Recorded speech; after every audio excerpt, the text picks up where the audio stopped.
I hope you're still a bit energized for this interesting session by Eugene. Yeah, he's going to tell us a bit more about FHIR enabled in Wales. So please reserve your questions for after the session. And then, yeah, we'll have some time to answer some questions afterwards. Okay? Great. Excellent. Can everybody hear me all right? So I don't know if you saw the original spec, but my boss, some of you might know him and some of you might not, Mark Frayne, was meant to be here. So there were some great promises made about what we can achieve. We'll see what we can do in 15 minutes. But I don't think it's going too far to say that you'll know all about NHS Wales technology and, and governance. You'll know everything by the end of this talk. So I'm Eugene O'Sullivan. I'm a lead applications design architect and a product owner in NHS Wales. So Digital Health and Care Wales is kind of the technical arm. Oh, don't know why that jumped in. Is the technical arm of NHS Wales. So I run the team that's building and running the CDR now. And that's within the National Data Resource Programme. So that's a program that was put together in order to kind of move away from siloed data stores, bring stuff together, a transformative program to move towards a new national architecture that can help us improve patient outcomes. So the background of the NDR is that the journey towards it has been driven by clear strategic imperative from Welsh Government. So that emphasis on the need for open interoperability, digital care platform. The goal was to enhance how systems interact and to define clear standards and profiles, open up a secure architecture and have that standards based. And that was put forward by, by the Healthier Wales reviews. The digital architecture review came in and we had Channel 3 work on that, and the Welsh Government put it forward as well. And that kind of led us to bringing together a vision for what we wanted the NDR to be. Timely and responsible access to data, data standards and quality, agile data architecture, so being able to move to the cloud rather than our on-premise, our older servers and our older technology. So the whole, so I won't read out everything obviously, but yeah, that consistent communication, it all kind of converges in on FHIR as the demo goes along. So a Healthier Wales to deliver better social care capabilities. And in order to achieve this, because we had a lot of quite outdated systems, well, still do. But there were, we set out to put architectural building blocks in place, and these were made up of kind of our key enablers in order to make these things happen. The building blocks themselves, the bits of data that we wanted to get to, and the phases as well. So as you can see here, our key enablers being FHIR servers, FHIR standards and profiling, getting the capability in place within Wales to do this, API management, integration hubs and cloud platforms. There's even FHIR Facade, and I think some of the Firely guys might remember that we did try, but unfortunately didn't quite get it live, a FHIR Facade using Firely server as well. So that was the one that didn't quite come to fruition, but everything else is there and we're building towards it. And for each one of these building blocks, they had their own little roadmaps that explained the different routes we'd need to take to decommission older systems, improve new systems, and get things going.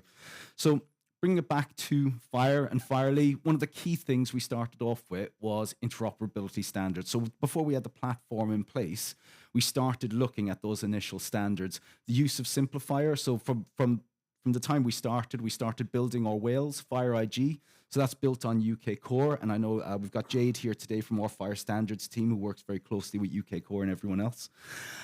Inherits from UK Core, and it gives us that data standards for Wales. It's still something in development. Jade and the team are working with loads of people around different deliverables in this space, aligned with all of those target architectures as well. And the key thing is that all of that work to build the FHIR implementation guidance build up was so that we could also build our own CDR. So clinical data resource, we call on the product roadmap, it's called the Care Data Repository in Wales. But we host a cloud native health data platform. So we looked at different options, but we ended up going with Google for the actual platform itself, the cloud-based one, because we could spin up FHIR stores, HL7v2 stores, DICOM stores quite quickly.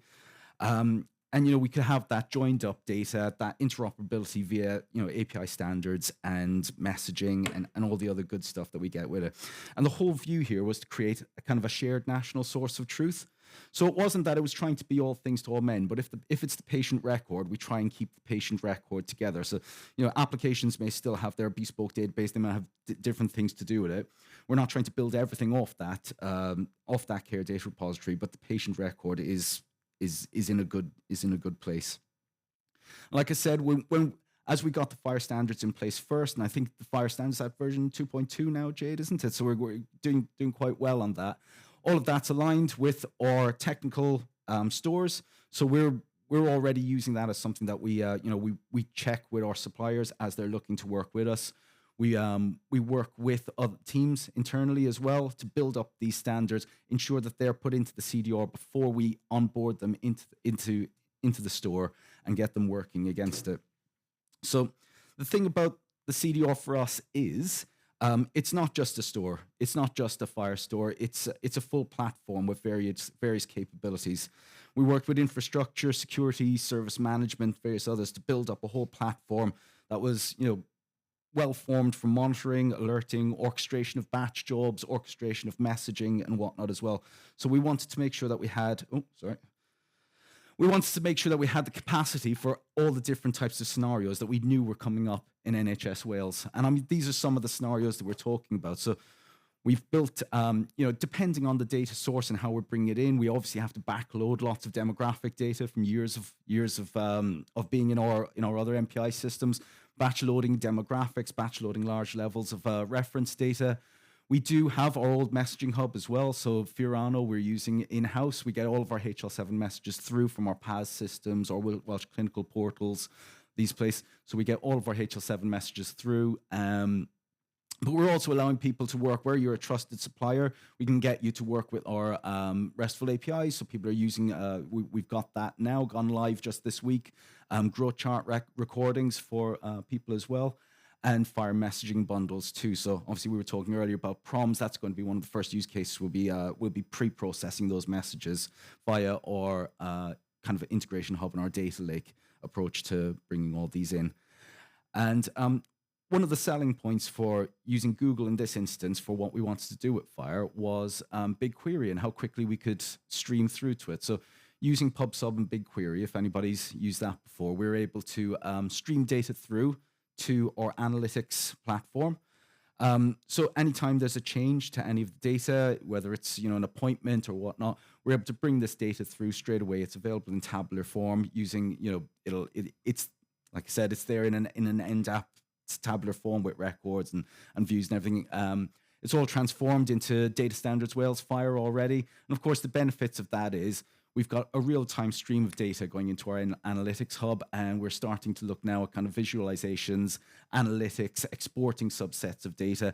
And we've got those opportunities around data de-identification where we want to do kind of sale type events or population level data science. NLP APIs or machine learning as well. So the CDR journey so far. We built the data platform. We've pulled in all the reference data. We've pulled in all the demographics for Wales going back years. We're live with Growth Chart, and because it's a platform, we also support other programs within NHS Wales as well. So we are supporting the shared meds record, which is allergies and intolerances and medications being recorded into the CDR as well for other programs, because there's the EPMA program on as well. We're working with Value in Health, the Welsh Clinical Portal, and the NHS Wales app and others to start bringing in all of this data together. So we've got that one national data resource, and we're already a clinical critical team as well. But we've got the hard yards to do. We want, building robustness into the platform is a key thing. You're always trying to move really fast in this space. And sometimes you're bringing in the data almost quicker than you can build the pipelines to bring it in. But we're working on diagnostics and documents and working with the wider health boards in NHS Wales as well around this. And all of this aligns with what has now become the national data architecture, the national target architecture of our setup. And we represent, me, Jade, and the CDR and what we call the NDAP, the analytics space, National Data Analytics Platform. We represent the data layer. So that unified, scalable, standards-led data layer getting those real-time flows in and forming a central data repository that people can trust. Because if we free up this data layer, this shared care record, and not all of this will be saved in FHIR, and not all of it will be in the CDR. Different things will be implemented in different ways. But this common data layer that the NHS Wales has complete control of and owns, and then we can work with internal suppliers like NHS Wales app, the clinical portals, the PAS systems, but as well as third-party suppliers as well to go through API management and other systems to get that data into us or read it back out as is needed. So I'll just very quickly mention one of the use cases we're working on right now, and that is encounters. So what does this mean for the actual patient in some way? So one of the key building blocks is encounters, and you can see a mobile phone there because this is where we're giving alerts back to patients as well. So where we're getting encounter information from the PAS systems, we can look to get that alerting mechanism through to the patients as we're going along. So encounters data is already being used within Wales, obviously quite a lot. There's been some experimental work on using LLMs and machine learning, profit and whatnot around predicting monthly demand and admissions. What we're looking at is bringing all of encounters data in as FHIR and holding it against the patient record as well. So when we get that information, we can make that available for direct patient care through the NHS Wales app, because patients can, if they've got an NHS number in Wales, register in that app and we can give them notifications on what's going on. So in that case, we could have a clinician and the person, they'll get registered for an event in the PAS system. This goes into our message bus and we'll be able to receive that as HL7, convert all the data, and then what we do is we enrich the appointment out the other end.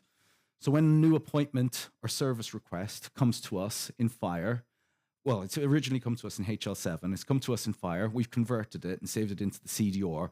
We have pub sub events and trigger events on the other side to enrich the message, and we give the NHS Wales app exactly what they need to be able to give the patient the notifications they need. So this is just one of the things we're going to do, we're building right now to build that notification channels in place. Now, we obviously want to consider that for diagnostics and various other things as well moving forward. So we're building all the capability within our systems right now. And of course, that doesn't come easy. I think I asked about in another talk. I don't know if we've got anybody from Google here, but we're built on the Google stack. So we're using Dataflow as the runner. So we're using Apache Beam to convert our data. And we land all of our data in HL7 v2 store. So we keep a record of all of our HL7 v2 messages, as well as our FHIR, as well as having everything backed up and then doing all the conversions and whatnot as it's coming out the other end. And this is only a small subset of what we're trying to achieve. But all of this is repeatable, patterned approach to using FHIR as our messaging strategy in multiple ways, whether that's RESTful, messaging, batch data, whatever we need to do, we will do it. And but it's been really, really interesting being here the last few days, because I think one of the things we found out is that there's loads of things we can improve on as well. And if you have seen this talk and think to yourself, why don't they do that? Or why don't they use this technology? Why don't you absolutely come up and tell us, because that would be fantastic. We're constantly looking to improve. But I will stop there because I'd love to have some questions. One thing I'd like to quickly say, well, one, thank you very much. Two, Jade is over there, so she's our standards lead, so make sure you have a chat with her as well. Unfortunately, Callum, who leads the FHIR standards team, is not feeling so well, so he couldn't make it today, but he was meant to be here. But yeah, I've probably powered through that way too quickly, and I do apologize. But you know what? It's the graveyard shift, and I think everybody's eyeing up those burgers now, so hopefully you got something out of it. Thank you, Eugene. You did great.